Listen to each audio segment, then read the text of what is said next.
what you want, and then I will make it real indeed. Don't say time to go. No, I know you got some to spare.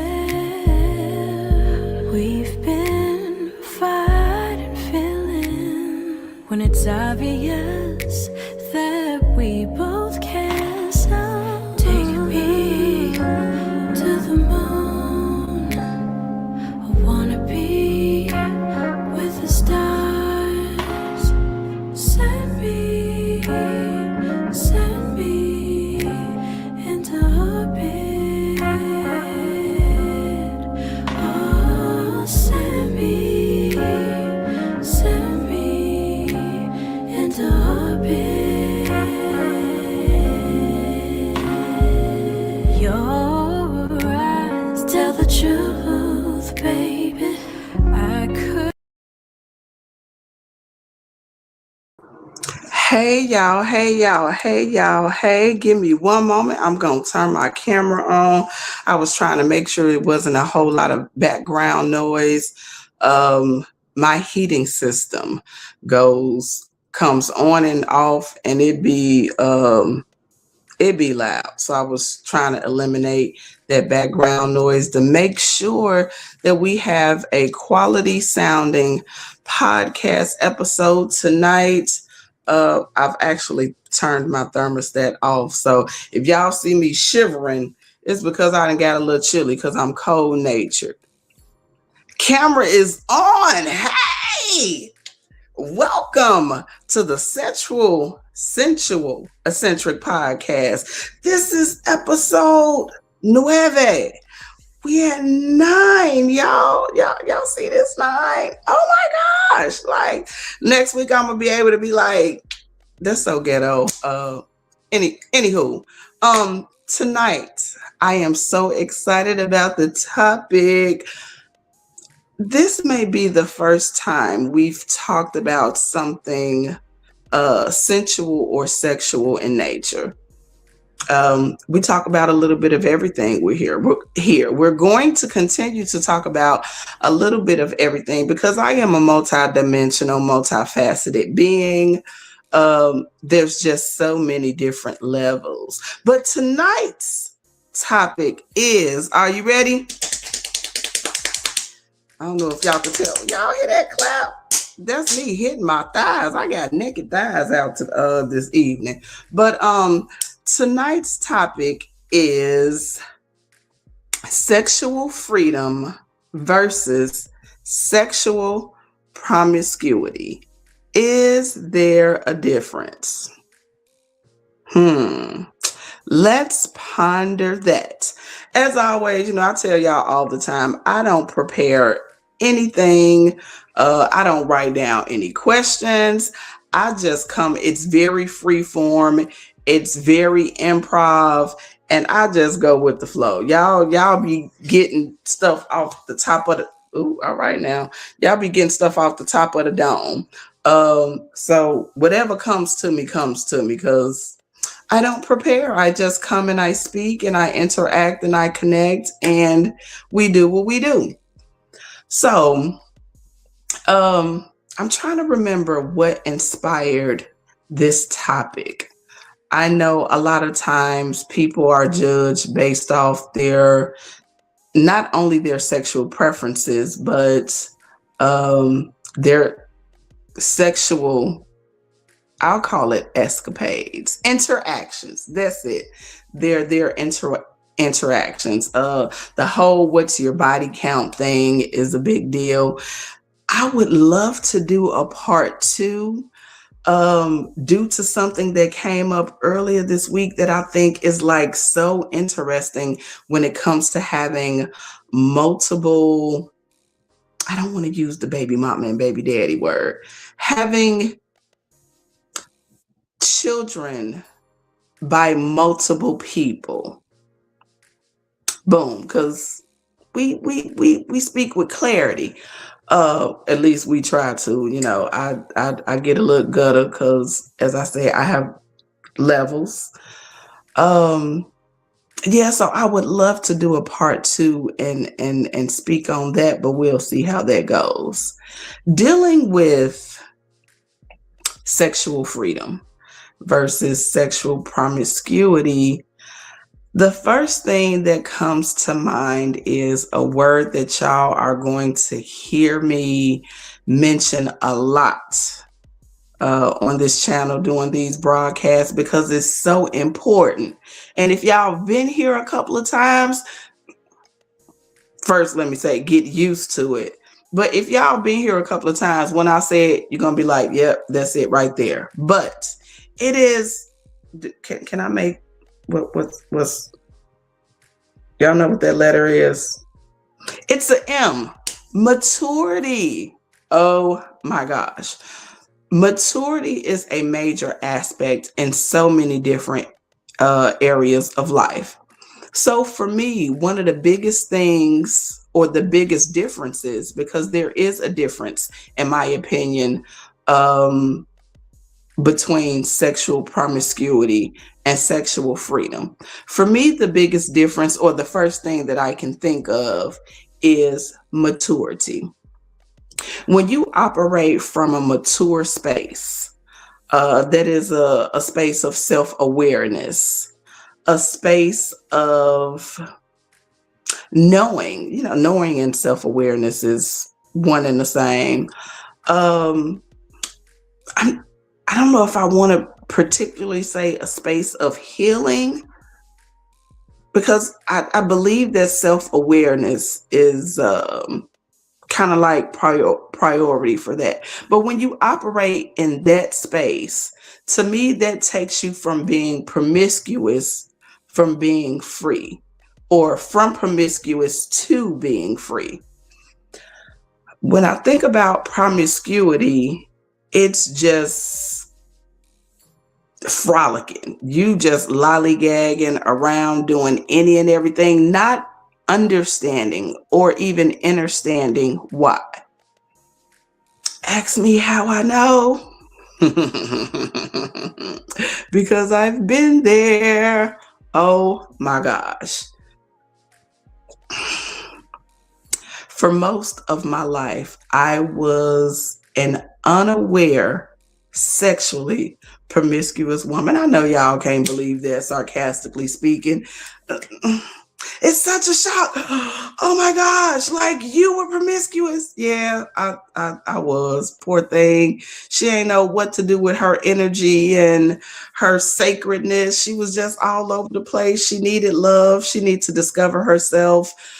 She needed to grow. She needed to mature. And she did.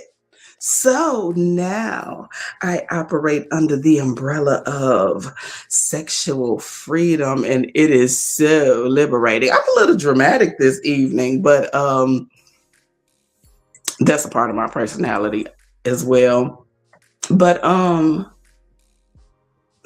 gotta stay focused because I don't have ADHD, but my brain thoughts tend to run away from me.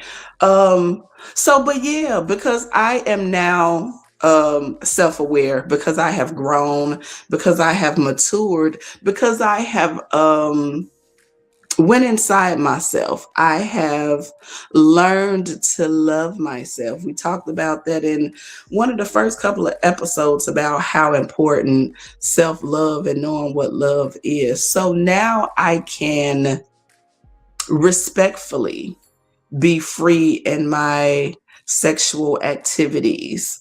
I don't have to, nor do I need, no, I don't have to, nor do I feel bad when I am sharing my sacred space with people.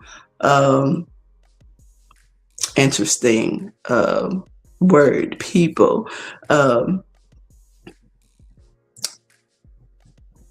Use your imagination, okay? Yeah, we'll get all off into me being that open in later episodes. Maybe how many episodes would there be in a season? If it's 50, is it 52 or 54 weeks in a year? So maybe See, I'm gonna have to do some research because we're in season one. So maybe season two, I'll start sharing stories and really, really telling my business. Y'all, stay locked in for that. Like, subscribe, share. The more the merrier. I live by that. That's part of the sharing my energy with people, plural. Okay, so I'm having fun tonight, y'all. This is probably the most fun I've had so far in one of my episodes. So y'all got to excuse me because I am show enough at home talking about sex. But reeling it back in. Sexual promiscuity is looked at as it's frowned upon. People are judged for men and women. I'm not quite sure how old this word is, but I remember a time where females were being called thoughts. That hoe over there. Back in the day, we were skanks. I'm trying to go back into like the 90s. What was some of the words in the 90s? My memory is not that great, but no, skank. Did I say skank? Um, of course, promiscuous females have been called sluts.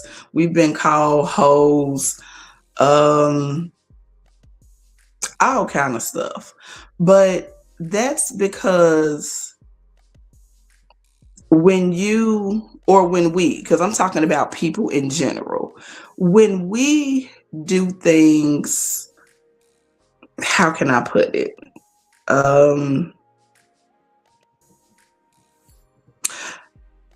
Unknowingly, sometimes we just willy-nilly in the things that we do. Of course, yeah, you live in your life and you think you want to, you think that's how you are choosing to be, but a lot of times we are not understanding because we don't know ourselves well enough to know why we are doing what we're doing. The same thing can go for overindulging in food. It's okay to eat a lot. But if you have an eating addiction, where does that addiction come from? Now, I'm not saying that everybody that is promiscuous has a sexual addiction, but that may be something to ponder about. The same thing goes with like gambling. If you like to gamble, have you ever took the time out, or how many people take the time to really go inside themselves to discover, why do I gamble? Where did this come from? Am I okay with gambling the way that I gamble, as much as I gamble, so on and so forth? So when it comes to sexual freedom, the freedom is because you have evolved. That's it right there. When you get to a certain level in your awareness and your knowing, then it's like, if you still continue to, what shall I say, have a lot of fun, then it comes with a responsibility to yourself, as well as to the people that you are engaging with. I like that word. So being responsible, being sexually responsible, is a way that you can tell that you are operating in sexual freedom, opposed to sexual promiscuity. Let's go into what responsibility can look like when it comes to sexual activities. That can look like um, making sure that your health, your chart is clean, everything is good. Um, it can look like knowing how many people, when was the last time, and um, what fashion of interaction you had. Responsibility can look like this is a big one right here, choosing people that are worthy for you to interact with. That is a big one because if you're gonna be mature, if you're gonna be responsible, you can't. I mean, it's okay to have fun, but you can't do it with any and everybody. I mean, by all means, if you got an itch, scratch it. Don't nobody want to be itchy.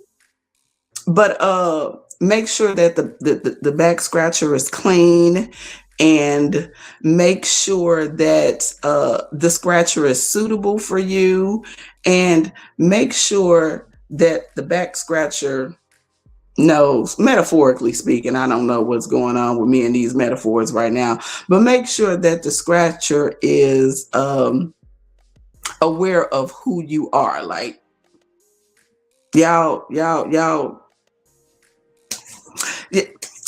I'm gonna stop there. We have a guest that has joined the panel. Welcome.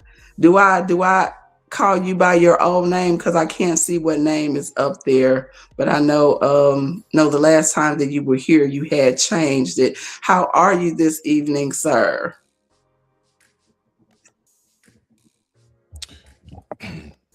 My check one two. My check one two. Can you hear me? All right. No, just Smitty. Just it's okay. Either Mr. Seven or Smitty. Either one. So anytime that you are present, no matter what your name says, we gonna roll with that. Yeah, you just call me Smitty or you call me Mr. Seven. Right on. That's just something I do. I'm a very different individual. I don't I just operate different. So just to get you in the mode of that. That's all it is. Look, I got so many doggone names as a poet and an artist. Like, if I gave you the rundown, you'd be like, "Whoa!" I used to call myself the P Diddy of poets because I just have so many names. I operate under so many different energies. You just never know what you're gonna hear next coming from me as far as a moniker is concerned. But how are you this evening? Tonight's topic is sexual freedom versus sexual promiscuity. Is there a difference? My take is absolutely there's a difference. I spoke about the difference being operating in maturity, and you came up on me speaking about respect, and no, not respect, it was responsibility, being responsible with your sexual energy, and that's one of the ways that you can tell that you are operating in sexual freedom. What are your thoughts? What is the question specifically? Like, if you had to nutshell it, I mean, are you just asking me how do I look at sexual freedom? Is that what you're There asking? is no question. The topic is, Hmm. well, the question is in the topic: sexual freedom Right. versus sexual promiscuity. Is there a difference? Sexual freedom versus sexual promiscuity. Yeah, absolutely. Sexual promiscuity is the abuse of what the freedom gives you. So if you have the sexual liberation and freedom, and if you start being promiscuous, then you're simply just abusing what it is that you had have the freedom of. In my pro, I like that. Um, it's it's the opposite of, well, maybe not even the opposite, but a different way of saying that if you are not mature and if you are not being responsible, then you just promiscuous. There's no self awareness, and you just out there all willy-nilly, uh as the song says. Now, I've never heard this song, so because I don't listen to music like this, but being on social media, you come across certain stuff and they're talking about she just out there giving it out. You can give it out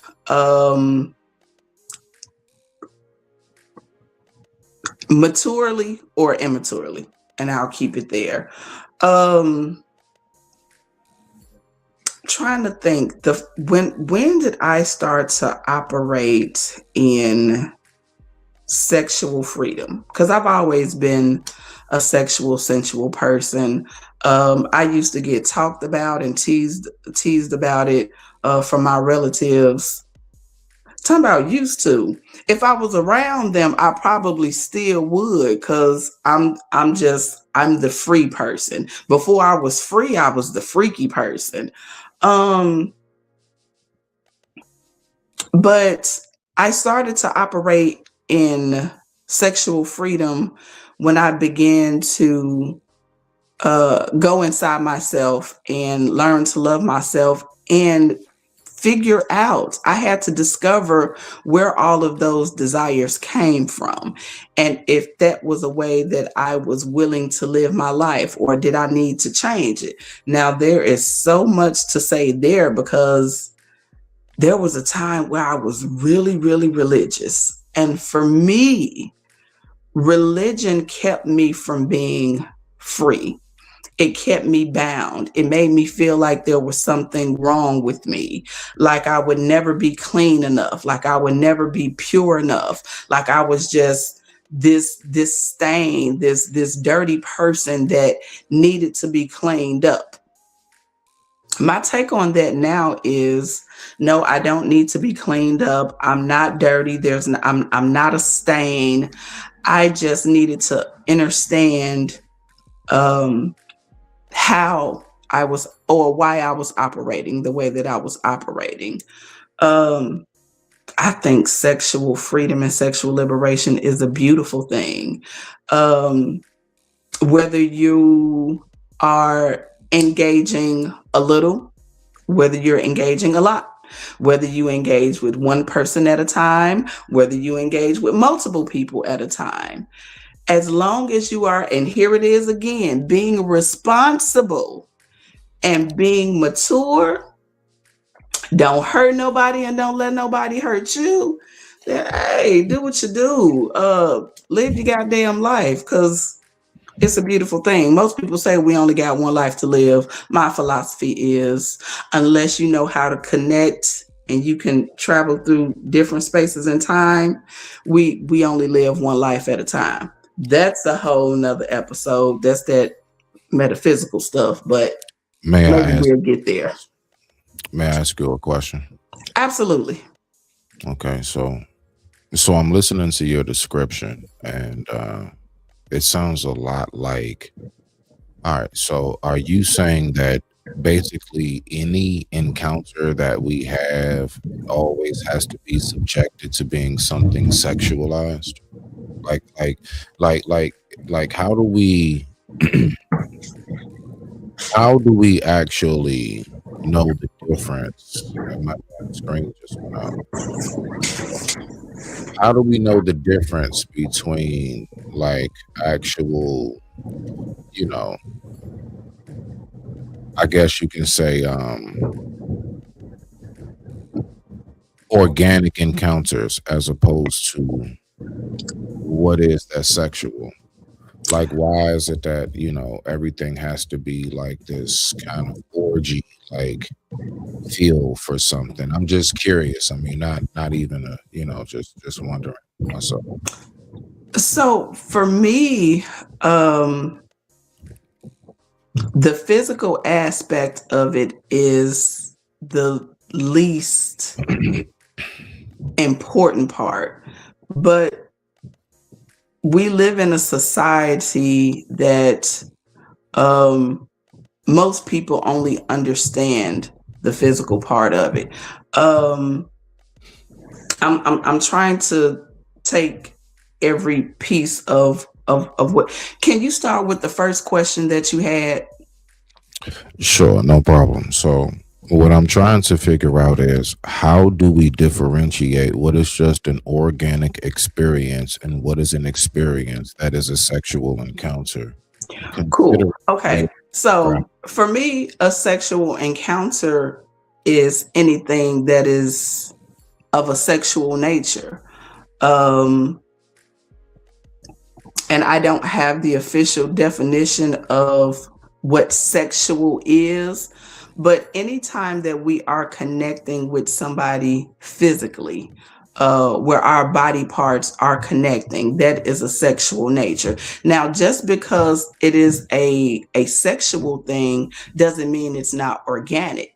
To me, it's organic when there is a mental, emotional, psychological, or even perhaps a spiritual connection.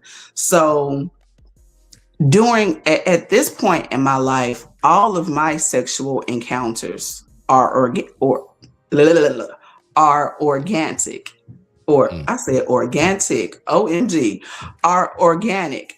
mm, Because I don't engage in sexual activities with people that I don't have a bond with. I am pansexual, panromantic, mhm, demisexual, all of that, demi, omni, pan, just deep stuff, or what some people may consider deep. So I I cannot have interactions that are not organic. Um, it's such a turn off. Just thinking about engaging in something just for physical pleasure is like, ugh. If I could get sick from a thought, that would make me sick, and I would have to purge. Um, there was, I believe it was yesterday, on a different platform, a question was asked, something like, "Can you enjoy sex without an orgasm, or do you have to have it?" And so many people was like, "I need my orgasm." And I was like, dang. So y'all mean to tell me that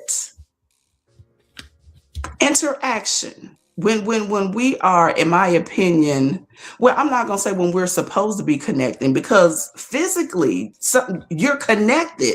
Somebody is inside of you. You mean to tell me you connected to somebody and all you want is a physical sensation? You don't want to just enjoy the moment and enjoy the energy of the person. To me, that's what makes it organic. Um, mhm. just the intimacy. I am an intimate person. Um, so yeah, I don't fuck around just to fuck around. I don't play to play. I play with who I am um partnered with, and I'm only partnered with people that I'm spiritually connected to, if that answers the question. No, I appreciate you giving me the clarification on what your answer is. Thank you. I was just curious. That's all. What made where did the curiosity come from? Well, because I notice in society we there is like this slightly you have a lot of muffle. Can you hear me?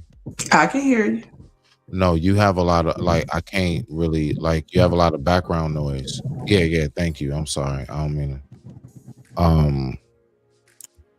to. So what it is that is I've noticed that we generally like when we're trying to teach people like whether it's not relationships, how love goes, affection and everything else.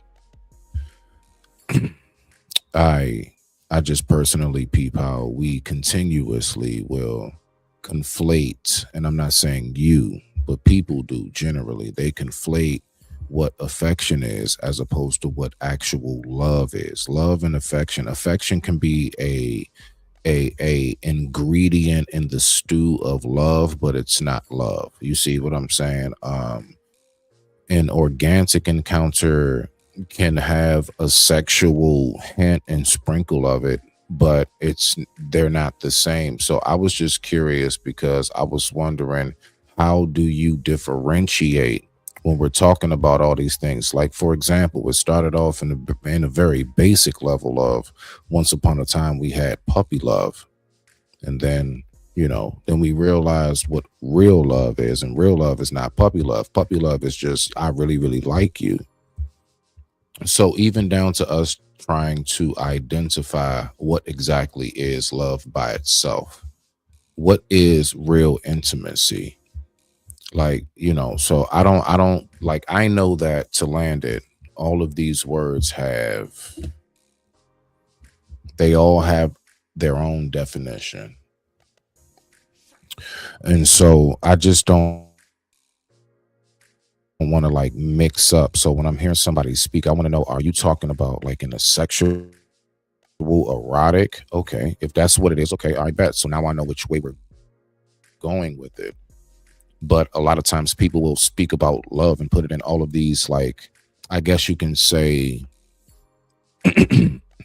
tangible forms, when that's the least of it, because most of love consists of the intangible, things you cannot see and touch, but it's something that you can definitely feel when it's amongst you. But I digress. My mic is muted.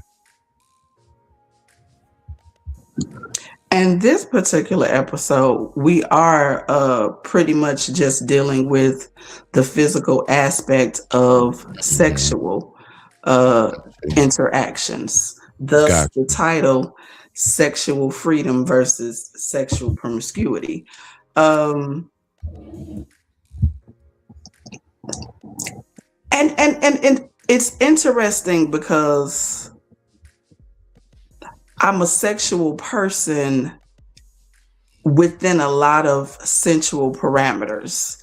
But I didn't want to speak on that tonight. I just wanted to deal with um, the aspect of you can be the difference between liberation and I don't I people use the word toxicity so much, so I hate to use that word. So I'm going to say a healthy sexual lifestyle versus an unhealthy sexual lifestyle.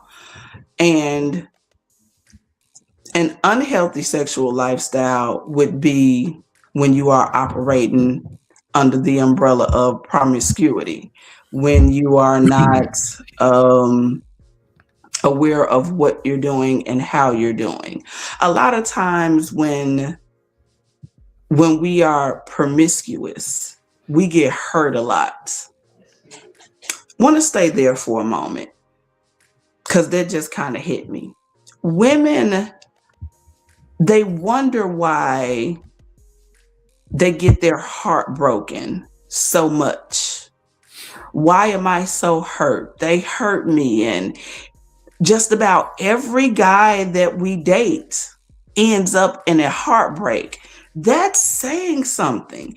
If everybody that you date, when the relationship ends, not to say that you won't have feelings, because the ending of something is like the death of something. So there's gonna be some grief. But if you are distraught by every relationship, then that could mean that you are operating in promiscuity. I think about a while ago, trying to stay on focus. Greetings to whomever just uh, checked into the chat. I appreciate you. Thank you for being here on the Sensual Eccentric podcast. Tonight's topic is sexual freedom versus sexual promiscuity. But we be so hurt. And I think a lot of times we're hurt because we can unhealthily give our energy and our body to somebody.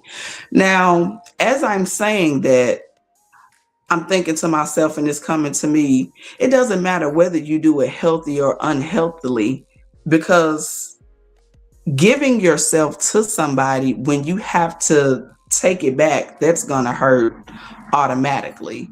So, I don't know where to go from there. But when we are in the scope of maturity and responsibility, we there's a power in that.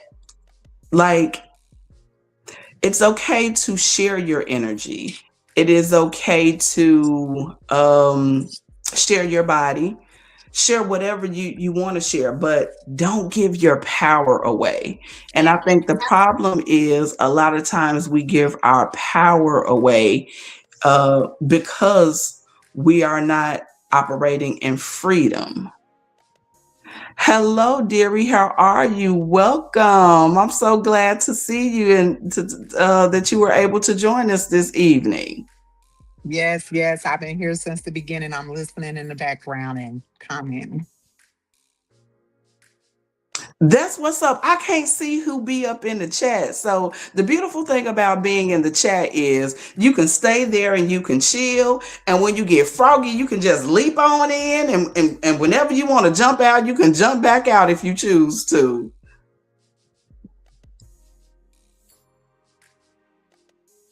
But do you have any thoughts in particular about sexual freedom versus sexual promiscuity? Is there a difference for you? Because I've come across a lot of people that believe, and their mindset is, if you are having sex with multiple people, you thought it out, you a slut, you promiscuous. It don't matter if you polyamorous, it don't matter what you call yourself, or what you say or you think you doing. They're gonna be like, nigga, you promiscuous, and you need to sit that pussy down.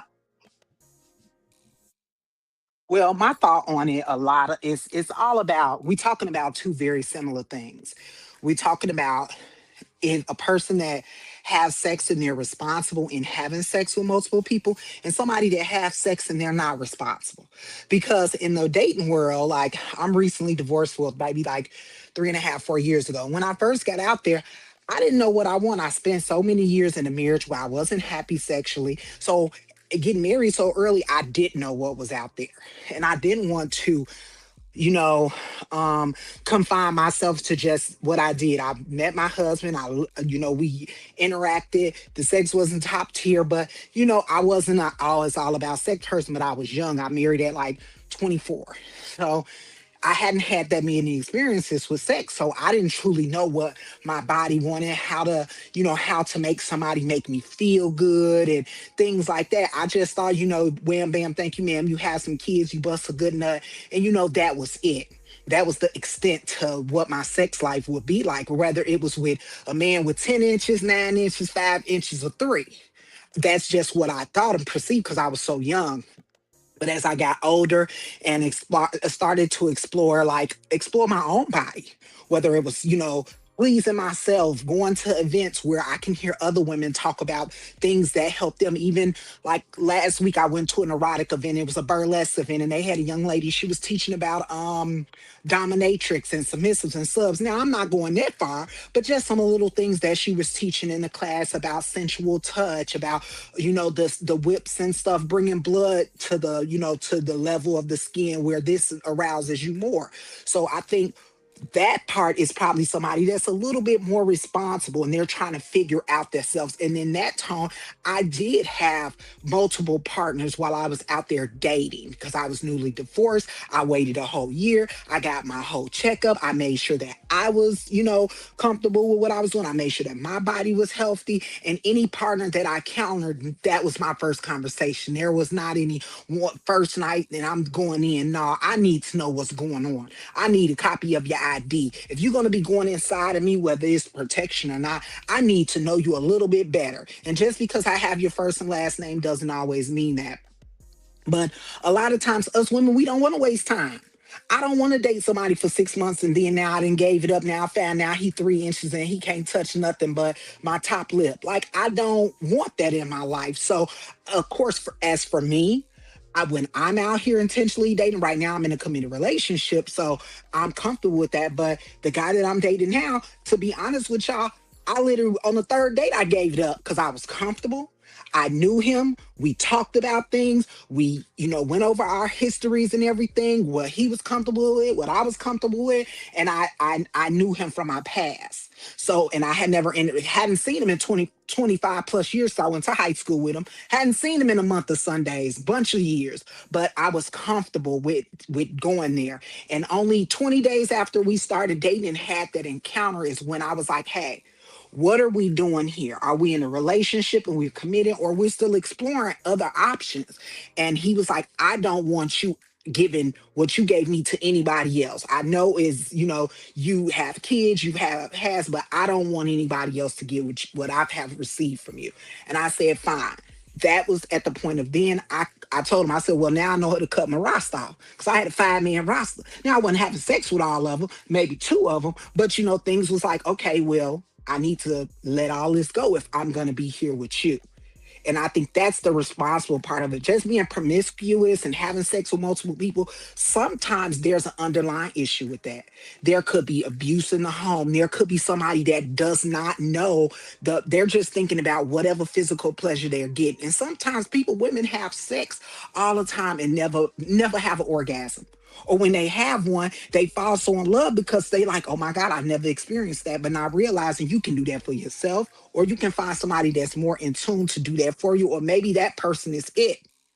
But you don't have to just go giving it out to everybody. You sleeping with this one and sleeping with that one, or it's a money transaction. And sometimes women have low self-esteem. You could be the prettiest girl in the room, and just because that one man that you like turned you down, you figure like I'm gonna sleep with all other men that look as at least quarter way good, just because that'll make me feel like I accomplished something. And maybe he may come to me, but in all actuality, a man don't want something that another man had, even though in the back of his mind he knows. But a man don't want to know that you sleeping with 5 of his homies. If he found it out, you could be the most beautiful woman in the world, but you ain't gonna get that man's attention because it's not a good thing. So I think the promiscuity part can be so layered because everybody has a different story and everybody has something a reason why they do things. There's a reason why you sleep with multiple men and you're fine with that, whether it's money, whether it's past, whether it's trauma, whether it's you're just a hypersexual person. I've never been a hypersexual person in any of my relationships. Now, of course, I'm in menopause and now you can't get me off them. So it's just different for everybody. But I find myself on the side of being the more responsible sexual person because I'm like, oh, we doing protection, we run rubbers, we doing this, we doing that. We talking about what's going on before we engage in this act. We just not finna just go giving it out. What the kids say now, you just giving it out. So I think a lot of it has to do with it's just where you land and where you're comfortable at. And some people are comfortable with promiscuity. Me, I'm not. We grew up. I'm 43 years old, so I grew up in the era where you was hoes, you was thoughts, bust downs, and whatever other names that they could think to call you, and that may have affected you in a way. And some people that give them liberation. Some people are liberated by those words. Me, I'm not. I'm quite offended by some of those words in different contexts because my sister can call me a bitch, but it's the what context, and she's calling me that. My man can call me a slut, but when are you calling me this slut? Is it in the midst of our bedroom and our private moment and we having a time? Or did you just randomly call me a slut in public? So I think it's like it's all about what you're comfortable with, at least for me. You have brought up so many different aspects, and so many things were coming to my mind. Um, Thinking about promiscuity, because I mentioned, being mature and being self aware and being responsible. But you said something, and I thought to myself when I heard it, so is it possible that even if you are self aware and you're being responsible, that you're still a little promiscuous. And it came to me like, now check this out. This is what's coming to me just now. You can be sexually free and promiscuous, perhaps. It's and I think you mentioned it's all about like your perspective. Because I had one perspective and now I'm seeing these different perspectives and I'm like, because I don't consider myself promiscuous, but I don't mind calling myself promiscuous. I'm not offended if somebody, you know, tells me I'm promiscuous because maybe promiscuity is sleeping with more than one person at a time. If that is the definition, because I don't know what the definition is. I didn't look it up. Maybe I should have, but I didn't. But if promiscuity means sleeping or interacting intimately with more than one person, then ride the rodeo. I'm promiscuous as fuck because I'm on it. I can't be with one person. Not gonna do it. You couldn't pay me. Give me $1 million and I'm not gonna be a millionaire because I'm nope, not gonna do it. Not gonna happen at all. So it and then I also on the opposite side of that, if someone believes that they are promiscuous, can they still, is there, can you be responsible in promiscuity? Not everybody that is promiscuous is irresponsible. And that was my first thought. Like, if you promiscuous, then you don't know what you're doing. You just you out here willy-nilly and you're not aware of your inner self and how you're operating. So I appreciate your you sharing your thoughts because now I'm thinking about a whole lot of different things as far as, is there a difference or is it really just one and the same? It's always a thin line between something. It's like hopscotch. You land on the square and it could be anything at any given moment at any given time. Like, who's to say? But perspective is everything when it comes to individuality. Now we can talk about perspective as a society and what's, because pretty sure we know what society says. But when it comes to individuality, those perspectives can change a little bit.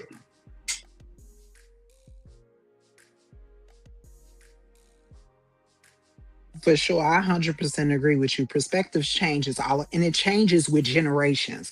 Because when we were growing up, when we probably were teenagers, if you gave head, you was a hoe. When we were teenagers in the early 90s, if you gave head, girl, you could talk to her. I had my daughter at 16, so I was a teenage mom. So at that particular age, if you gave head, you were a whore. Regardless if you were with your boyfriend, we took that was a negative thing in that particular era. Now, there's classes teaching you how to give head properly or whatever, fundamentally or whatever the best you can do. So it's like now it's like, oh my God, I want to be able to get the best head I can give or whatever the case may be. So it's like, I think as times change, things change.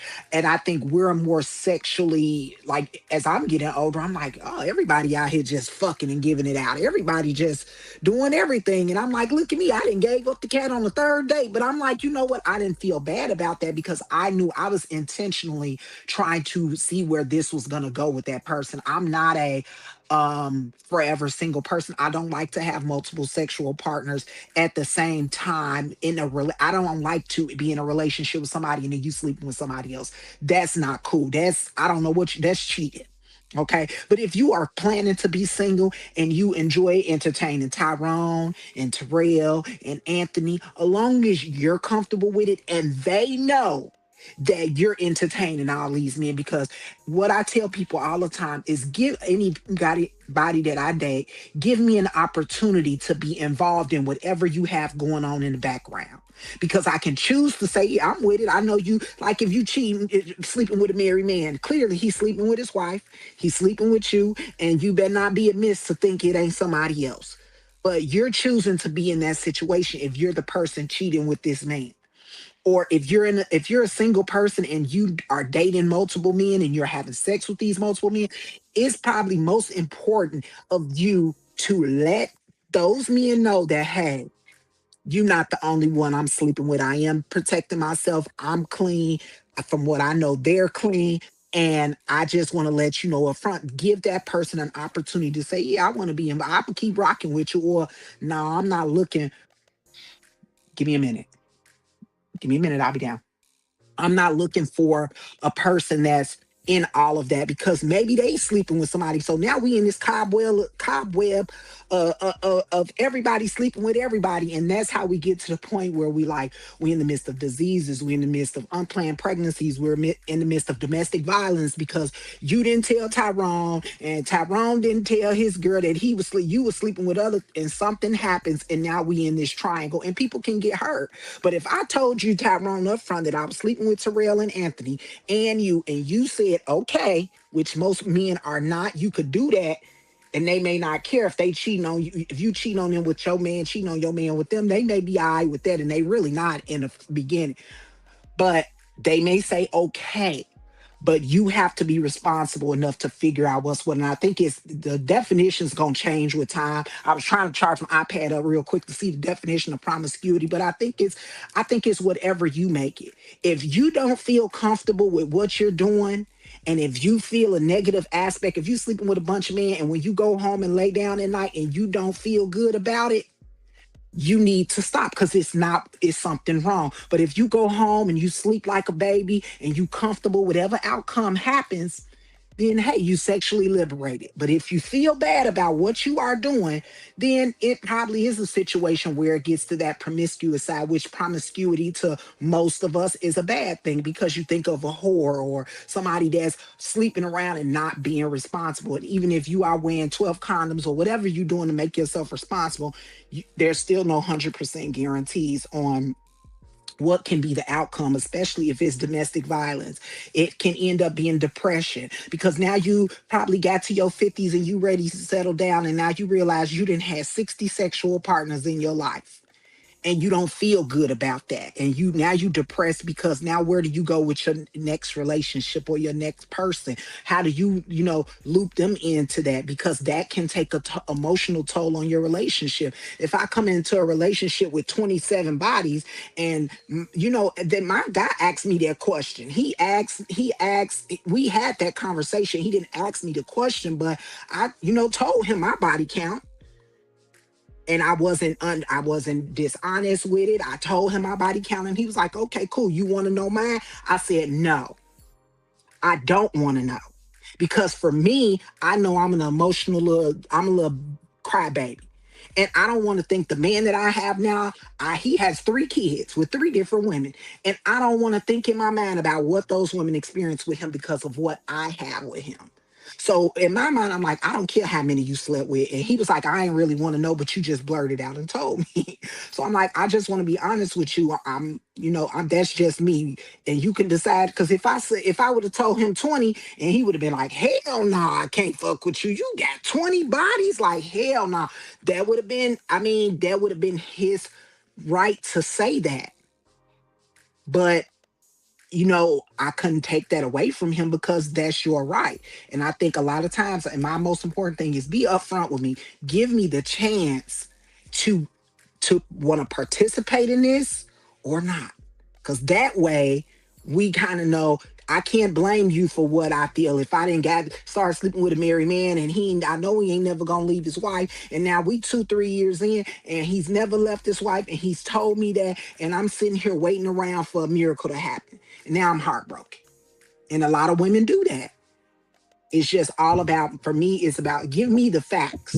and let me make the decision. Don't make a decision for me, because it's most important that we make our own decision as women, as people. Give me an opportunity to make my own choices. And then from there, it's up.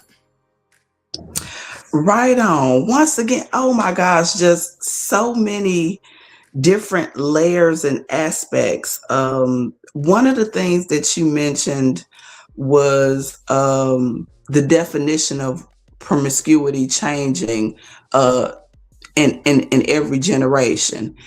And you mentioned, you know, back in the 90s when we were teenagers, and I'm not sure if this is the thing still. Like, if you have a young person, and I'm not just going to say female, but a young man, if a young man is 17 years of age and he's giving oral, his buddies more than likely, or maybe people just want to be judgmental, is his peers judging him, even though oral seems so common these days?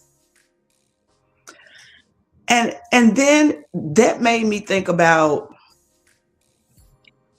if you are not an adult, I don't, the way that I'm feeling, I don't think if you're an adult, you can operate in sexual freedom, because you ain't grown. Like, you ain't free to do nothing. You a damn baby.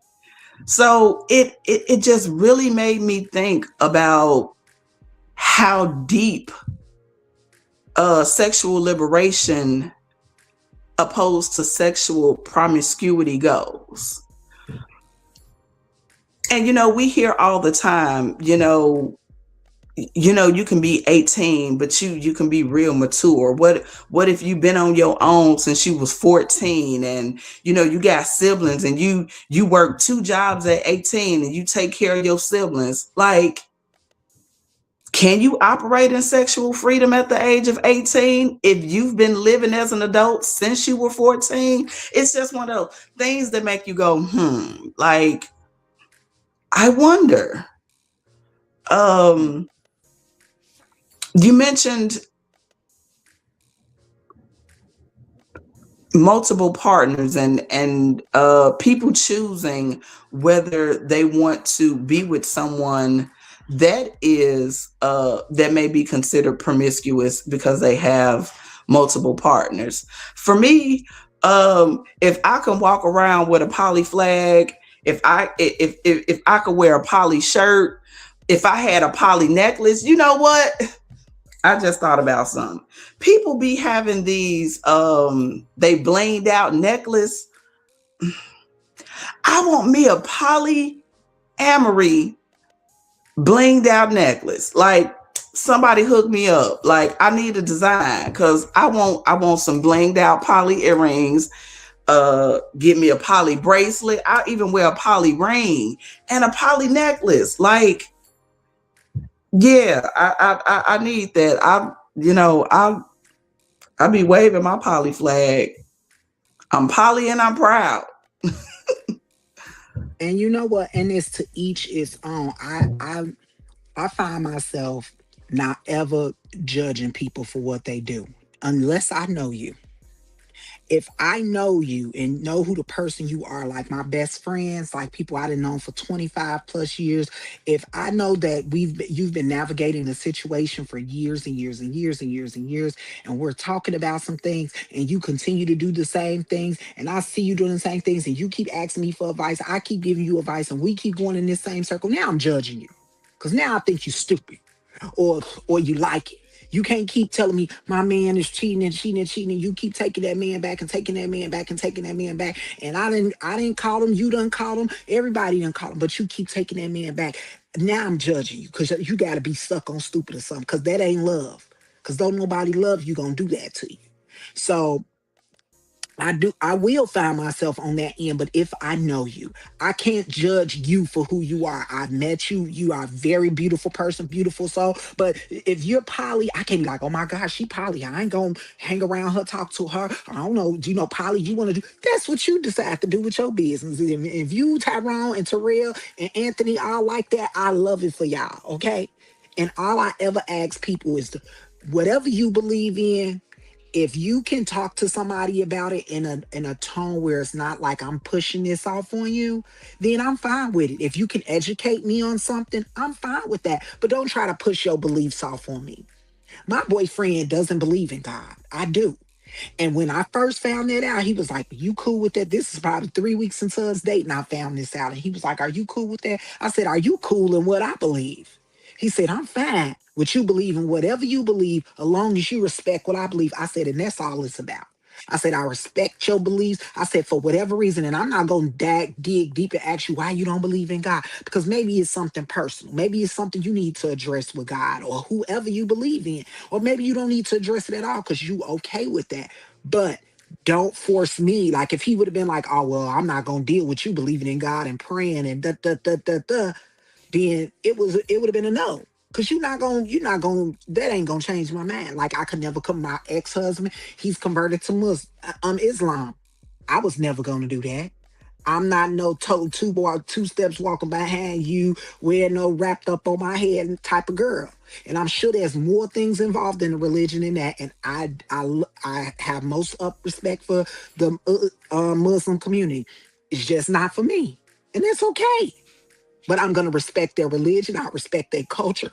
I respect the during Ramadan. I respect the women. I'm a nurse, so I have to respect all cultures. So it's in me to do that. But I just don't like when people like pushing something on you. Like just if you were trying to push me in some polyamory, because me, I always make fun of and call it polyamory. If you were trying to push me into that, I'd be like, you know what? I ain't really feeling it. It's not something I ever want to do. I'm never gonna be comfortable with that. And you could be like, okay, that's cool. But if you be like, nah, but girl, you gotta see. If you try one time, you're bad. If you try it, you're bad. No, I'm not comfortable with that. I don't want two men or two women or whatever the case, a man and two women. I don't want that. I don't want that for me. That's not a situation I'm gonna ever be comfortable with. Am I a freak? Hell yeah.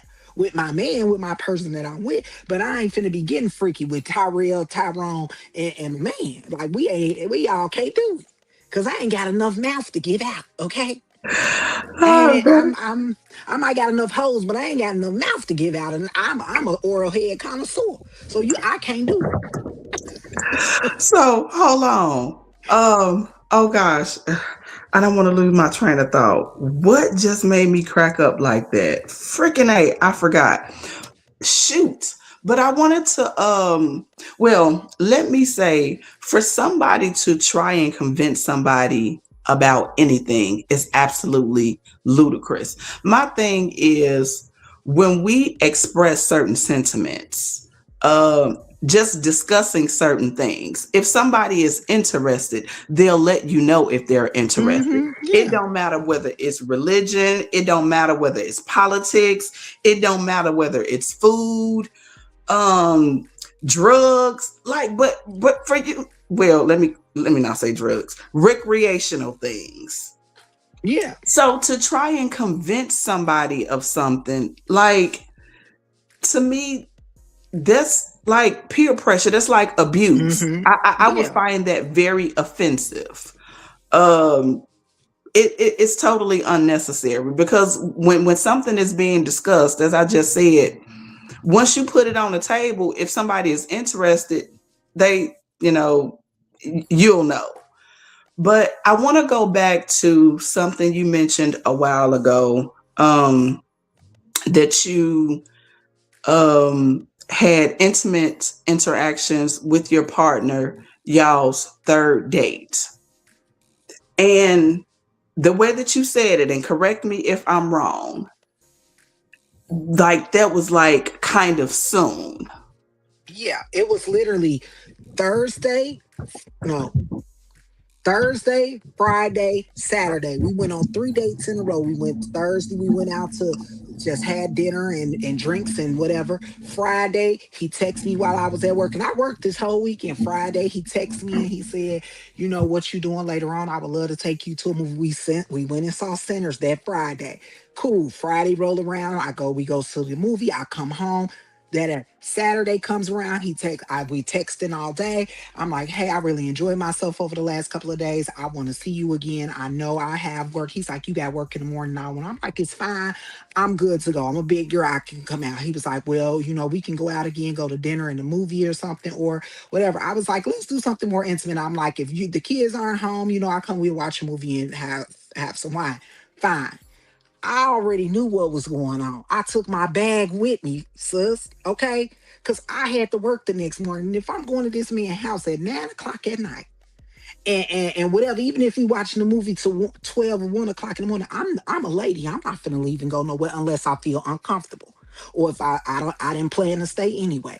But see, as for me, I really, really liked him. I knew he was catching the vibe, and I'm not about wasting no time. I'm not about to date you for 2, 3 months or even 30 days, and then I find out this dick is trash. Cause now I'm pissed off. And now I could have kept my roster if we was gonna be doing this. So it was Saturday, came Saturday night. I was giving it up. And then I'm like, okay, well, it was worth it then. Now I know what we finna do. Now, see, I asked that question because I think about how I live my life, how my schedule is, and depending on who I'm getting to know, courting, verbally courting at any specific time.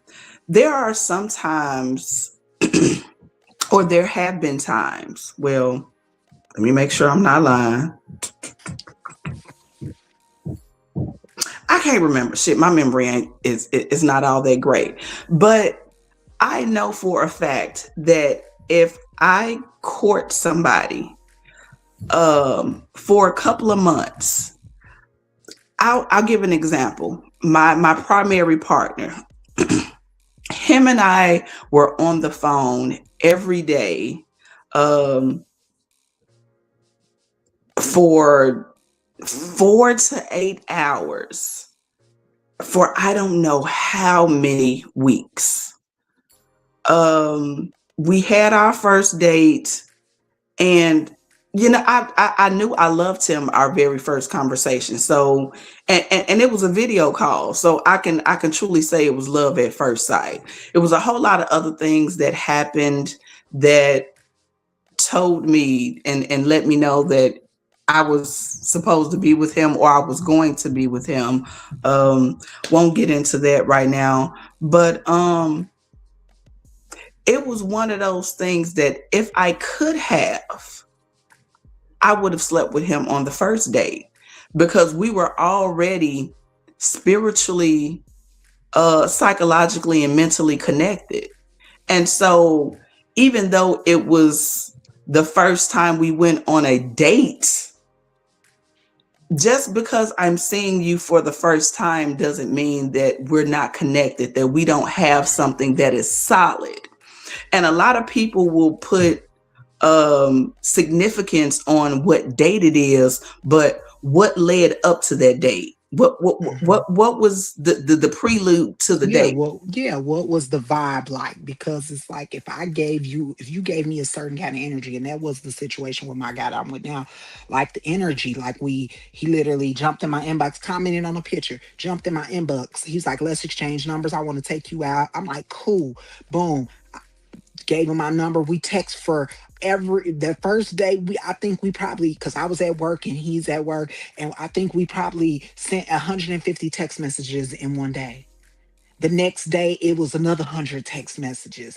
And then it was just like, what are we doing? And then it was like, at that point, I'm like, Michelle, you need to see where this is going so you can know what you need to do. Because one of the guys I was with, he was married. I've been messing with him for 10 years on and off. He been married. This man asked me to be his concubine, okay?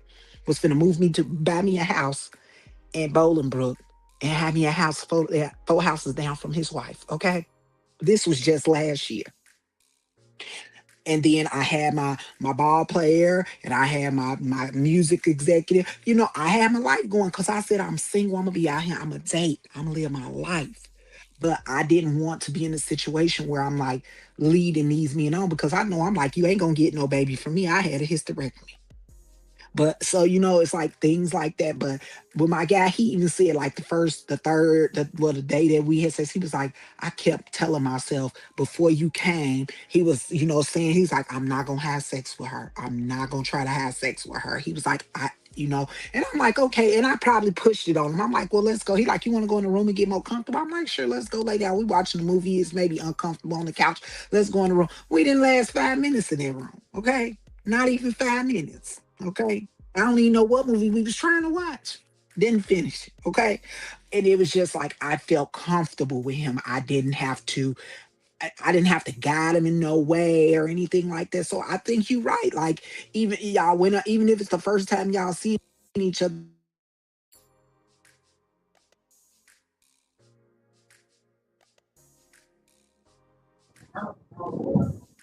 Are you there? Your sound and your video has left the building. Oh my, not sure what just happened. Um, but whenever you come back, I'm not sure if you can hear me. I want to ask you, um, before you got with him and when you had your roster, did you feel like you were being promiscuous or did you feel liberated with your sexual activities? Um, yeah, I'm curious about that. Welcome back, Smitty. Thank you so much for that. I appreciate it. No, forgive me. There we go.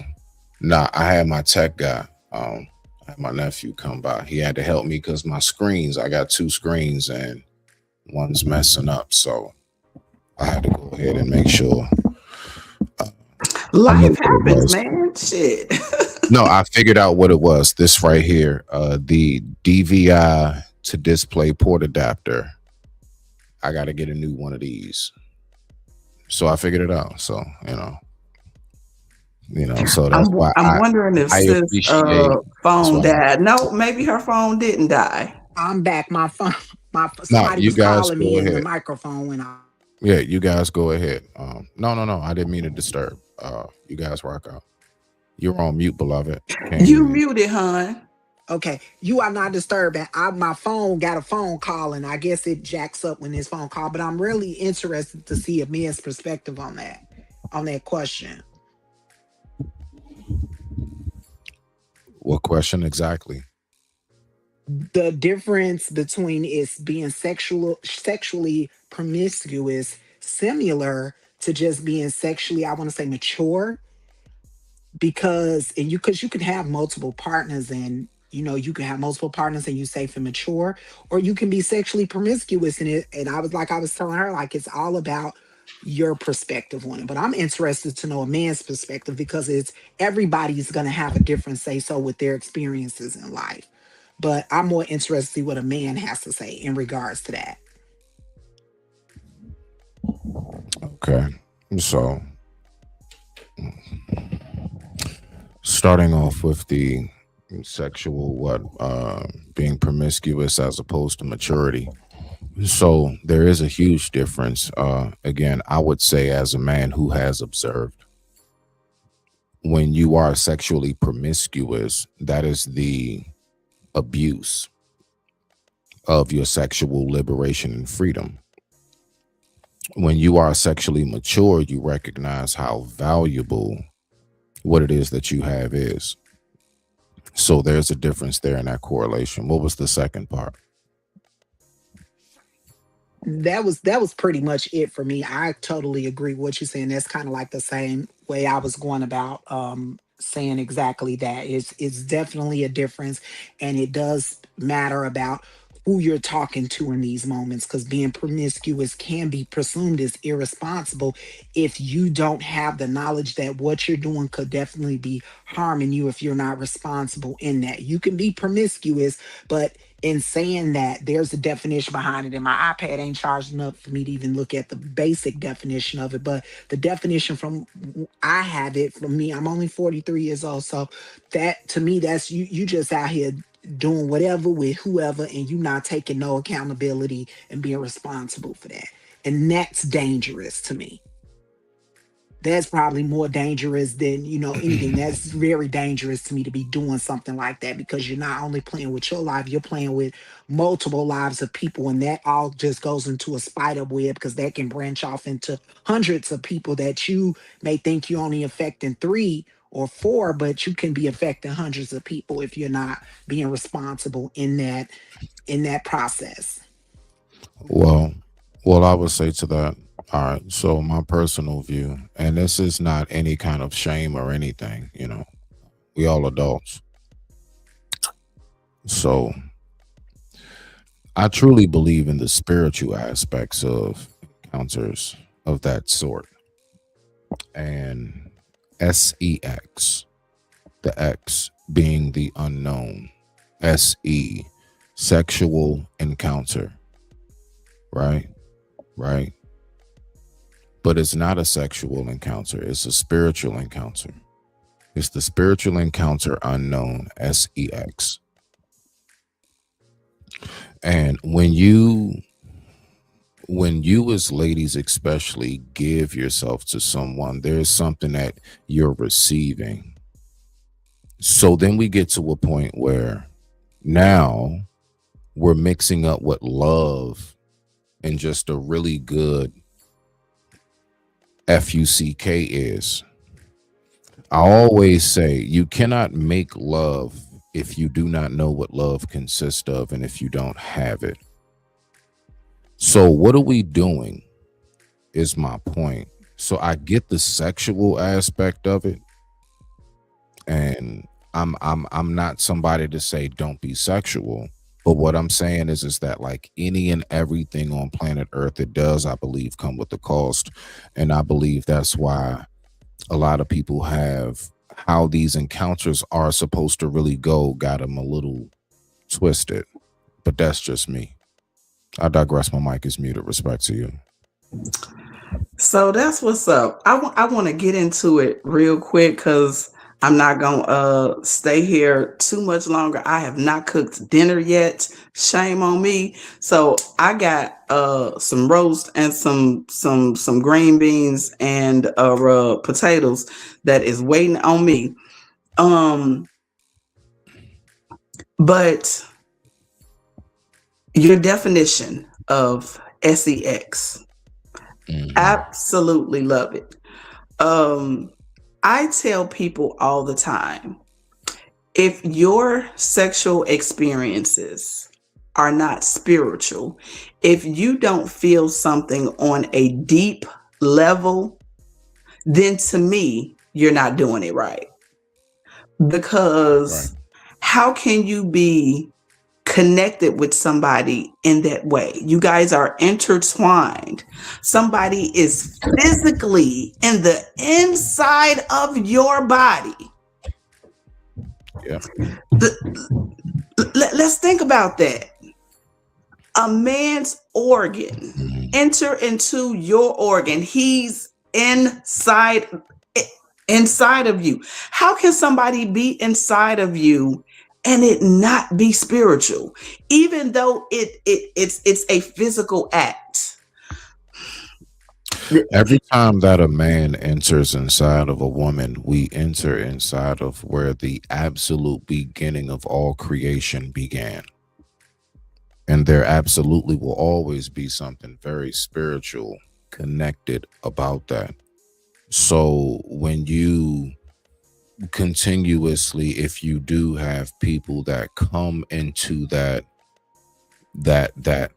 tunnel, that vessel, and it's not really truly permitted, and I don't mean by because you said no and it's great.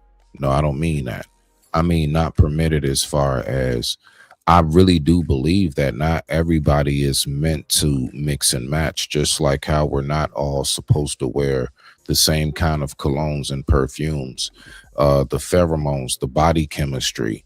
There are so many different factors that fall into play when you're talking about making love, having sex, and all of this. So when people have a very disgruntled and or very confused headspace of which way do I want to go with this, and so now you're just experimenting on everything, and you got to go all the way around the block 2 or 3 times before you finally come back, and then you recognize, you know what, this is where I always wanted to be, no matter where that is, even if it's whether a monogamous relationship between man and woman, whether it is a same-sex relationship, or whether it is a polyamorous relationship, whatever it may be, you will finally find that after all of the experimenting of it.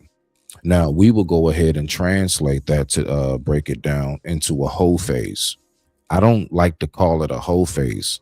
I just look at that more so as that was somebody trying to figure out where do I belong in my sexuality and in my sexual desires of life. Like, what is it that I truly want, that I want to have in my life for the rest of my life? And a lot of people, they seem to like kind of shift and go from here to here and there to there in different places and trying to figure out who am I in all of this? Just like trying to figure out your career, trying to figure out what you want to be, trying to figure out why you were born, why was I created? The sexual part of it is just another ingredient throughout that whole stew and gumbo, like I say, that incorporates who you are. But I digress. My mic is muted. Thank you for letting me share. Now, the wonderful thing about what you just said, it told a part of my life story. I believe I mentioned earlier, and Sis mentioned also, if you have certain encounters and you feel bad afterwards, then something is wrong. And I remember it's like at a time in my life, going back to what you said, discovering and trying to find my place. I was a little hoish. I was promiscuous, but I only say that because I liked having sex. I just wasn't comfortable with how it made me feel afterwards. How can something that feels so good physically make It me wasn't feel the so sex you bad were after. afterwards? It was not the sex that you were after. It's a void. The emptiness is because you thought the sex would fill a void. You were trying to Absolutely. fill a void that you just didn't know what it was. That's all. You were trying to figure that part out. Absolutely. That's where I'm going with that. So I had to go inside of myself and say, what is going on here? Why am I feeling empty? And I discovered that I wasn't being responsible with my sexual energy. It's like I wanted to have sex, I wanted to be intimate, but I wasn't connecting with these people. I was just, no, I wasn't mentally, psychologically, and spiritually connected, but I let them plug into me. So it's like, if you plug your phone into a socket and you don't know the voltage, or if this socket is if it works properly, you done just plugged into something, like you don't know how it operates. So I was plugging into these people that is like, okay, I don't know how they You function, know, but I need to know you know the how. main thing.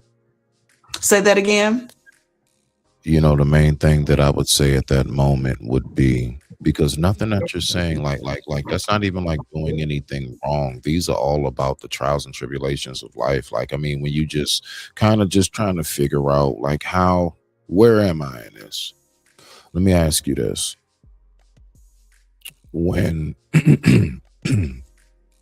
when you recognize that the aftertaste of it, you know what I'm saying, that feeling didn't feel good or it wasn't satisfying, it was a void, however you word it. What do you think it was that allowed you or kept you going back to that spot of trying to fill the void? Like, why do you think you kept going back? Hmm. Let me Yeah, think I about just, this for a moment. and that's what I like to do. I like to get us to go ahead and really tap into ourselves and really think about things most people won't ask you. That's all. My thing is, once I realized that there was a void, I didn't keep going back. Um, when I was operating in my irresponsibility, I was just I was having fun. I didn't really I didn't really feel or have the conscious awareness afterwards, like I don't feel well or being unfulfilled. Um, I was just doing something to be doing something. But as I started to evolve and mature, it's like, wait a minute, this ain't enough. I need to do something about this. And then with me saying, okay, something ain't right, I had to like follow the breadcrumbs as to, okay, well, how long has this been going on? And I had to realize that, hey, you ain't been satisfied in a while. Like you want something more. And I was like, oh well, okay. And then it that self inventory. Um, Hmm. I just went inside of myself.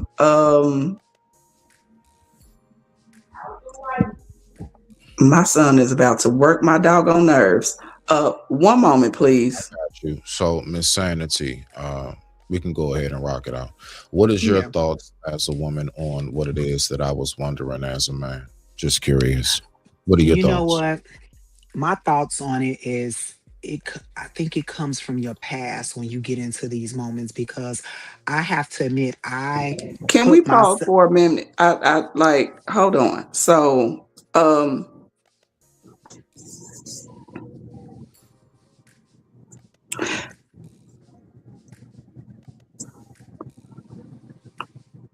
go ahead. Go ahead. Miss Yeah. Sanity, go ahead. Yeah, so it's come from past experience for me, because I did find myself after, after my marriage dissolved and everything, I did find myself in a situation where I was so busy trying to find me, because I married young. I didn't know myself sexually. I didn't get a chance to explore that. I had a child early on. So I was in love with my baby daddy, and at 16 years old, you don't know your body. You don't know what feels good. Something felt like something, and that's what you dealt with. And so when I got out of my marriage, I found myself like, dang, I never experienced like a sexual. I never really experienced a deep sexual life. It was like wham bam, thank you, ma'am, kind of thing. I never experienced sensuality. I never experienced somebody just basically like I met a man that his main thing, like he wasn't about getting his rocks off. He wanted to make sure I was pleased, and that was different for me because I've always been the giver, and that's my nature. I'm just a giving person. My occupation is a nurse, so I'm always on the giving end of things. And so I find that it has a lot to do with like your past. And in the midst of me getting out of my divorce, I was, sleeping with two people at the same time. And I'm like, what am I doing? Because neither one of these are making me overly happy. It's just I'm doing something just to be doing it. And I didn't find myself happy in any of those two with any of those two people. But it was like something was right about it. Either they was really kind and sweet and take you on dates and buy you things and do for you so you'll deal with like a mediocre sex, or it was like, okay, he had some subpar and that was okay as well, but it wasn't giving me anything spiritual. And to be honest with you, it wasn't until my current relationship when my current guy, he listened to me. He listened to me without me knowing he listened to me, because in our encounters, everything that I've mentioned to him, like just our passing and our just conversation, he listened to that, and he knew how to manage things. And it wasn't a part where he was just trying to do what I said that so he can get it. It was more so like, I want to make you comfortable, but I also don't know you. And we have to get to know each other. So I need to get figure out where you're comfortable. You need to figure out where I'm comfortable. And then we're gonna come to some consensus whether it's good or not. But I think a lot of the Hmm. promiscuity, it comes from it comes from your past. Right. I've never met a woman that just was like, I just like to have sex. And no, even strippers, So porn stars, I think it comes from some kind corn, of past corn, trauma. corn, corn, corn. Corn stars. You good, beloved. Nah, nah, nah. I'm hip. I'm hip. So you being a woman who actually has been married. I'm a man. I've been in long term relationships, but I've never actually been married before. So I'm just curious. And Miss Galaxy, definitely to the hostess. I would like to hear from you as well. I'm very curious. I want to know from women, how do you see what is the difference between when you feel like you're having sex and when you know you're making love? That's an interesting What question. exactly is the difference between the two? And are there any correlations that are similar? I digress. My mic is muted. You got the floor. Well, for me, I was dating this guy for maybe like a couple weeks, and I'm like, all right, let me just see where this is going, because the conversation is good, things are okay, but I need to see where this is going. Because me, I'm too old to be wasting time 6 months dating somebody and I find out we're not sexually compatible, because that's important. It's probably like later on in our life, it probably won't be as important as it is now, but it's still an important aspect, because that, like you said, when a man enters a woman, you give something away. And when women constantly, you having all these multiple sexual partners, you're giving away a piece of yourself that you're not going to have available when that right person comes along. And so I like to think that when you're in these situations, when you're married, or when you're in any relationship, I find it very different when you're just having sex, because they're not in tune with your body. And I'm not sure who's supposed to lead in the bedroom, because I'm not that type of older man supposed to lead and initiate, or the woman's supposed to lead and initiate. It's just supposed to be organic.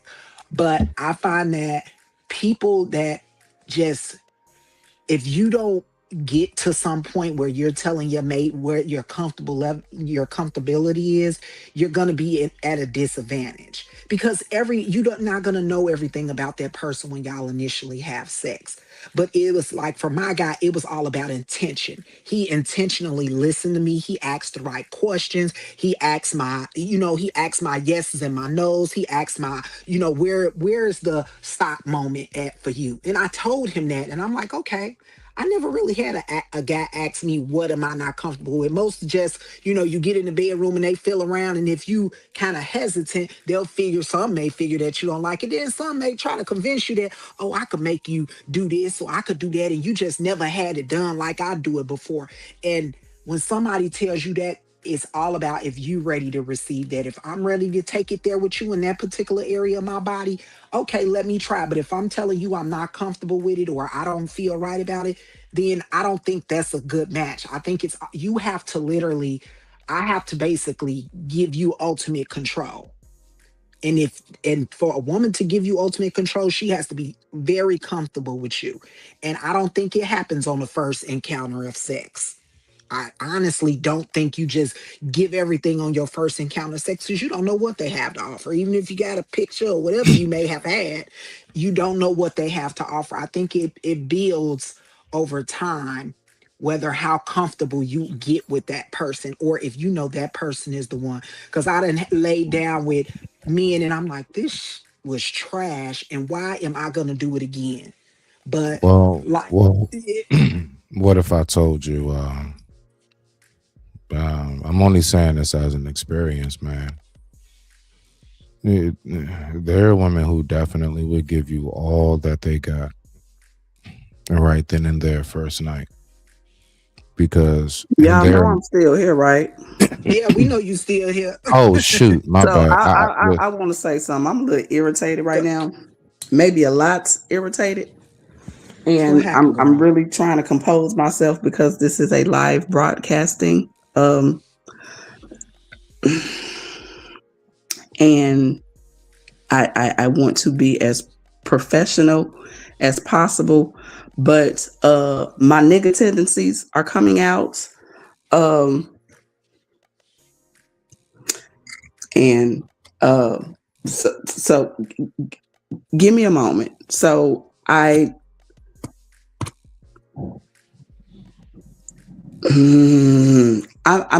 I'm not happy with how the the podcast is going right now. I'm trying to use my words very, very carefully, but if I am being completely honest, because I think I'm gonna go there. Um, okay. I was I was on going in a specific direction, and I feel like I was cut off, and not that it's not going in the same direction, but I don't feel like the host of my own damn podcast anymore, and that I do not appreciate. Um, it's so much more I want to say, but I'm containing myself. Let me go ahead and I would like to respond to that, and honestly, I because see that's the problem right there. yeah, That's no, because right I'm getting there ready to is leave. I'm the getting ready to reason why leave. I'm irritated. I know, because no, I no, wasn't done talking, sir. but I go straight forward, and I'm going to get up out of here. I'm getting ready to go. How about you just go now? Can you do that? Appreciate you. Oh wow. If Okay. not, let me talk and shut the. No, no, no, no, no, no, no, no, no, no. I don't take disrespect like that. I Of didn't course mean you to do. don't, and neither do I. So bye. You can peace be gone. Appreciate it, sis. My What? apologies. You My may be sister, I'm so confused. You may not understand. I don't, because this is my first time. That's why I said when he corrected my tone when I said the P word and he corrected me, I'm like, you know what? I do forget that you can't say certain things, and I apologize because I've never done this before. My It's sister, so I apologize if I it's have all good. overstepped. I'm not. You are okay. You're okay. Um, I'm just really trying to get myself together. This is what I don't like about being live. Because if I feel a certain kind of way, it's going to show. And I couldn't hold it any longer. I just wasn't able to. Freaking A, man. Shit. Well, calm down, sis. Calm down. Shit gets real. Um, Well, we had a good show. We had a good time. I think We're it was a going to good continue to have dialogue. a good show I because he think it asked was. a very interesting question. And I actually love the question that he asked. He asked, is how can you tell the difference between when you're having sex and when you're making love? Mhm. For me, um, oh, I just hate when my energy is thrown off. For me, when I can feel your energy, Mhm. like when I feel like I've known you all of my life and I'm connected Mhm. to every part of you in that moment, that's how I know I'm making love. Because what we're doing physically doesn't matter. We don't even have to be physical, and I feel your soul. To me, that's making love. And I tell people all the time that I my intimacy, I make love, but I do it physically, but I do it with my spirit and my mind. Mhm. It's just carried out in a physical act. But I don't have to physically be intimate with you to make love to you. I am so connected with my partners even if we're not physically by one another, if I send you my energy, people, we know that energy is transferable and that it's tangible, Hmm. but it doesn't have a distance either. If I concentrate hard enough and focus and send you my energy, you are going to feel me. Okay.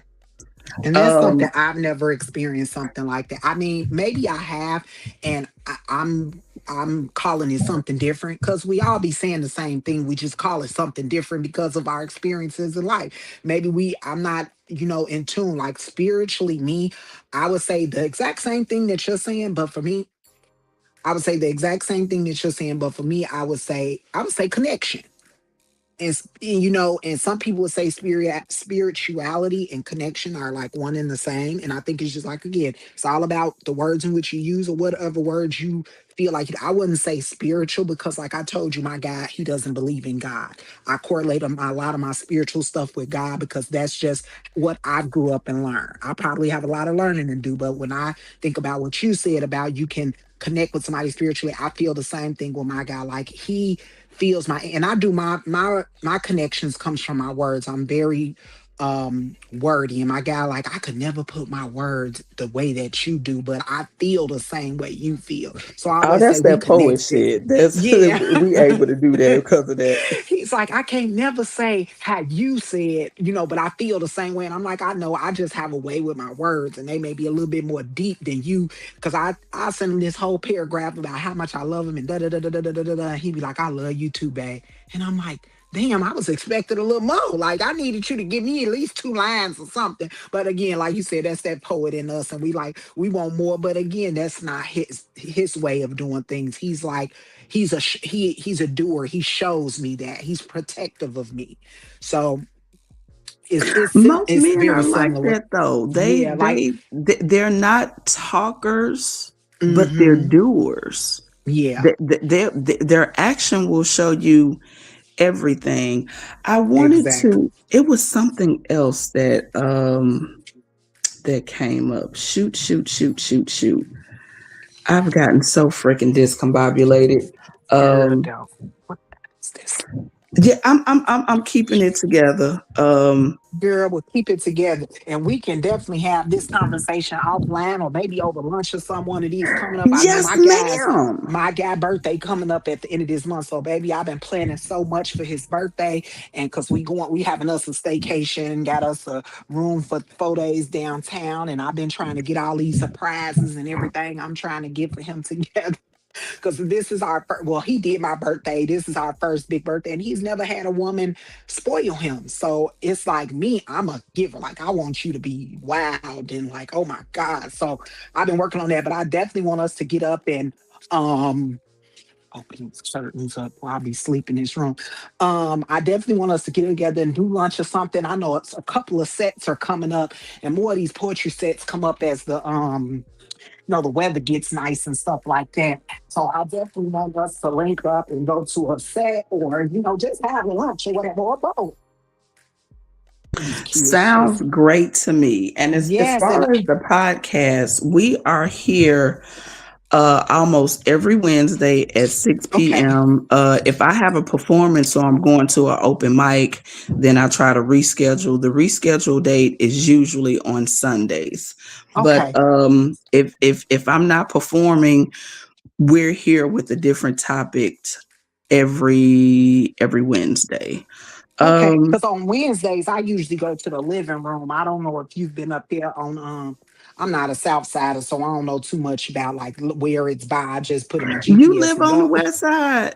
I live in the western suburbs. I live in Broadview. So, but I'm Okay. from the west side. So, but my guy, he lives in South Shore. So a lot of times when I do go to, open mics out there, like Cardell's mic, I think he canceled today and rescheduling it or something.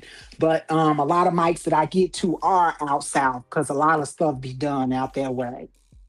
That part, I want to change that. I definitely want to have a West Side spot, Yeah. but I I haven't think been to the living room yet. I think the living room is really, really dope. They on Wednesdays too. Hood Rays, I don't think he has a mic at the place that he has. I think it's just an event space. It's somewhere out west. I want to say it's on Chicago Avenue. He doing a event up there. It's a ladies event or whatever at the end of this month. I can't go because that's the same weekend of my guy's birthday. And he asked me to do a show, but I couldn't. But it'd be a lot of different little rooms, and we could definitely link up and go to a couple of rooms. Where you live at? Sounds like a plan. I'm on the west side.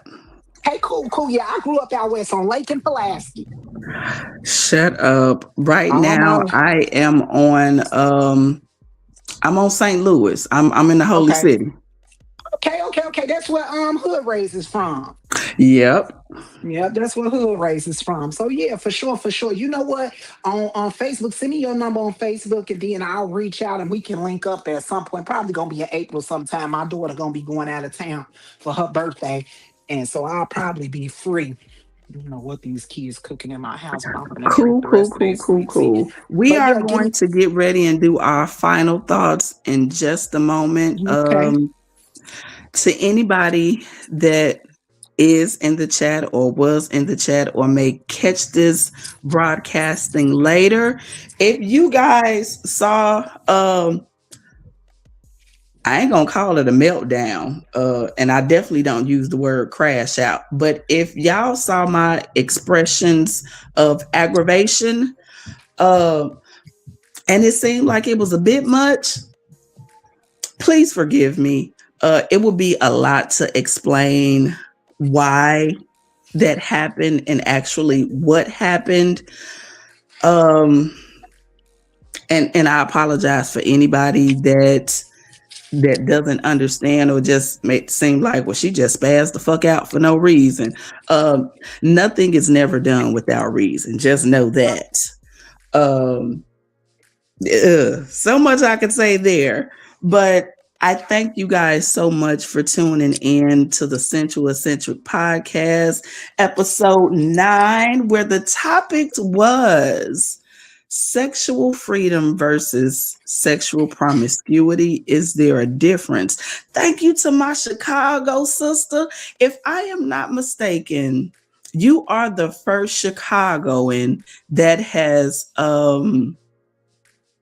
joined the panel and been live with me. What? So I appreciate you. Like, girl, we're gonna be best friends soon. Yeah, Uh, I'm trying to figure out because I don't even do this. I was like trying to find my YouTube login, and then I was on YouTube listening, but I'm like, I saw him join, and I was like, well, how do I join? Then I saw the link for this whatever this app is. I saw the link for the app to StreamYard. I'm like, well, maybe that's how I get in the conversation. So that's what I figured out because I don't join lives and nothing like that. I can put my little comment under there, and people see it, and that's why I commented on YouTube. And I thought you saw it because I was like, we talking about the same thing, but in a different connotation. So yeah, I'm just trying to navigate this thing.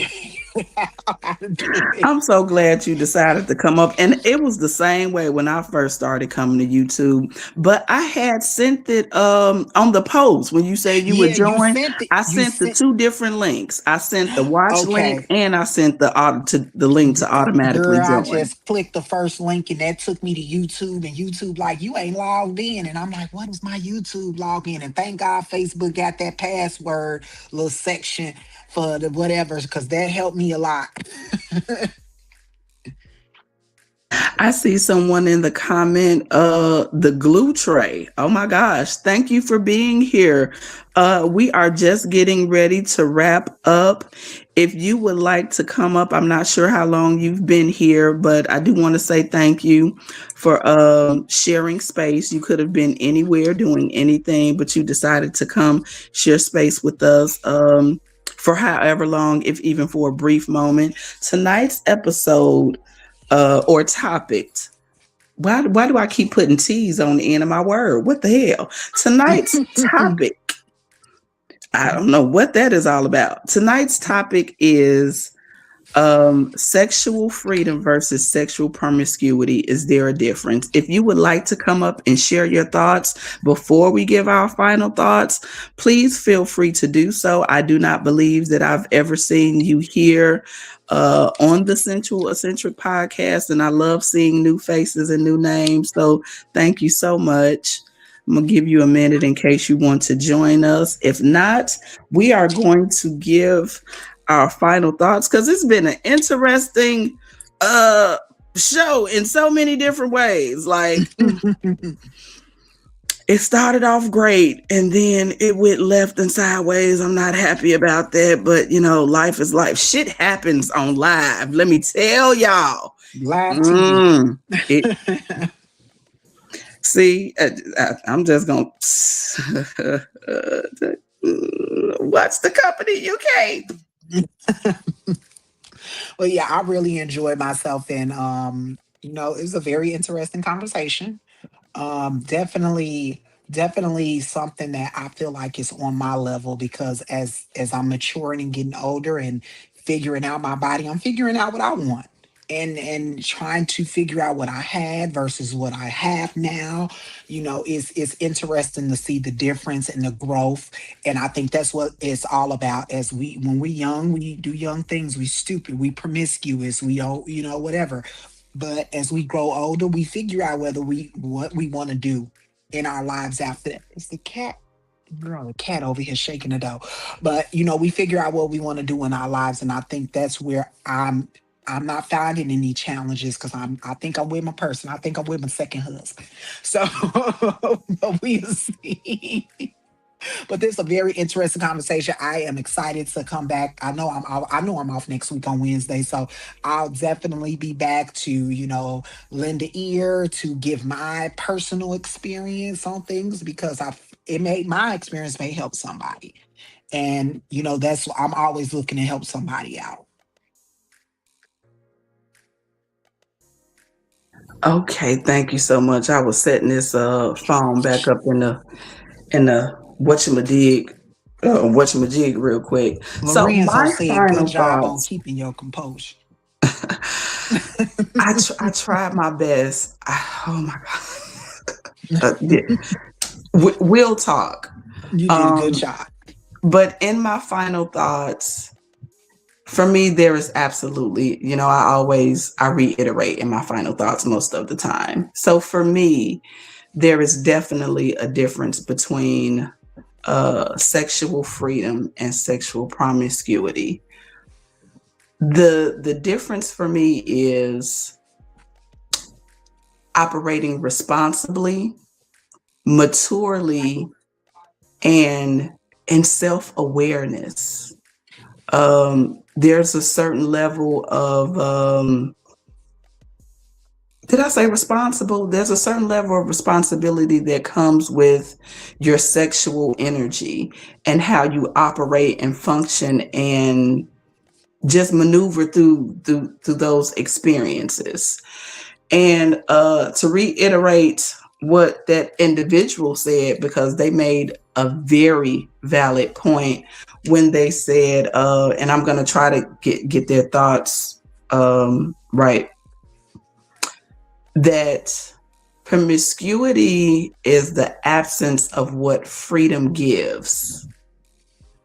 That's about all I can remember. Yeah, I just kind of got irritated all over again. We got some fucking brilliant ass people that just be on straight fucking bullshit, but I digress.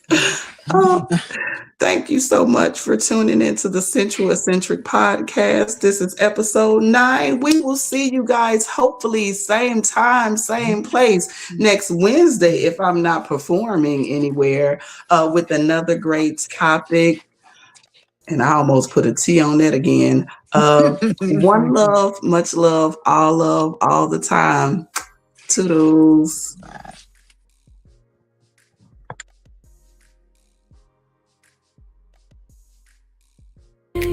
What you want, and then I will make it real indeed. Don't say time to go. No,